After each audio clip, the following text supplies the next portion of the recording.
Hey guys, welcome to Shree's Kitchen. இப்போ தான் நம்ம வீடியோஸ் எல்லாமே நீங்கள் ஃபஸ்ட் டைம் பார்க்குறீங்க அப்படின்னா பிடிச்சிருந்தா கண்டிப்பாக லைக் பண்ணிக்கோங்க. அப்புறம் நம்ம சேனல் பிடிச்சிருந்தா கண்டிப்பாக சப்ஸ்கிரைப் பண்ணிவிட்டு பக்கத்துலேயே இருக்கிற பெல் ஐக்கானே ப்ரெஸ் பண்ணிட்டீங்க அப்படின்னா உங்களுக்கு எப்போ நம்ம வீடியோஸ் போஸ்ட் பண்ணாலும் நோட்டிஃபை பண்ணணும். இப்போ வாங்க வீடியோக்குள்ளே போகலாம்.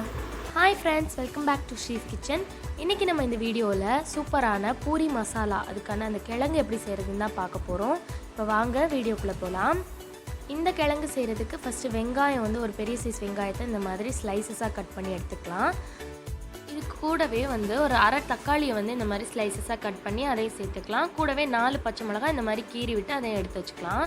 இப்போது வேக வச்ச 4 மீடியம் சைஸ் உருளைக்கிழங்க இந்த மாதிரி தோல் நீக்கிட்டு நல்லா மசித்து தனியாக எடுத்து வச்சுக்கோங்க.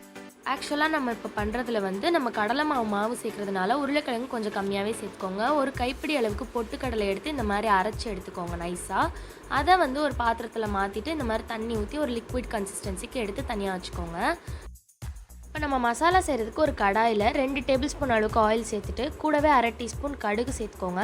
கடுகு வெடிச்சதுக்கப்புறமா 2 டீஸ்பூன் அளவுக்கு கடலைப்பருப்பு, ஒரே ஒரு காஞ்ச மிளகாய், கொஞ்சமாக உளுத்தம்பருப்பு இதை சேர்த்துட்டு அந்த 4 பச்சை மிளகாவையும் இதுக்குள்ளே சேர்த்துக்கோங்க. கூடவே ஒரு கொத்து வந்து கருவேப்பிலையும் சேர்த்துக்கோங்க. சேர்த்துட்டு இது நல்லா பொரியட்டும். நல்லா கோல்டன் ப்ரௌன் ஆனதுக்கப்புறமா நம்ம ஃபஸ்ட்டு கட் பண்ணி வச்சுருந்த அந்த வெங்காயத்தையும் சேர்த்துட்டு கொஞ்சமாக உப்பு நீங்கள் எவ்வளோ வந்து மசாலாவுக்கு தேவைப்படுதோ அந்த உப்பை சேர்த்துருங்க இதுலேயே. அப்போ தான் வெங்காயம் வந்து நல்லா ஃபாஸ்ட்டாக வதங்கி வரும், அதுக்காக தான். இப்போ நல்லா வெங்காயம் வதங்கினதுக்கப்புறமா நம்ம அந்த தக்காளி இதுக்குள்ளே சேர்த்துக்கலாம். தக்காளி சேர்த்ததுக்கப்புறமா ஒரு 1/4 டீஸ்பூன் அளவுக்கு மஞ்சத்தூள் சேர்த்துட்டு நல்லா அந்த தக்காளி வதங்கி அதில் இருக்கிற பச்சை வாசனை போகணும். அது வரைக்கும் கொஞ்சமாக தண்ணி சேர்த்துட்டு அதை மூடி வச்சு ஒரு 5 நிமிஷம் வேக வச்சுக்கோங்க. நல்லா வெந்து மசிஞ்சதுக்கப்புறமா நீங்கள் வந்து ஃபஸ்ட்டு வேக வச்சுருந்தா அந்த உருளைக்கிழங்கு இதுக்குள்ளே சேர்த்துக்கலாம். சேர்த்துட்டு இதையும் நல்லா கலந்ததுக்கப்புறமா நம்ம ஃபஸ்ட்டு வந்து அரைச்சி வச்சுருந்த அந்த பொட்டுக்கடலை மாவை இதுக்குள்ளே சேர்த்துக்கலாம்.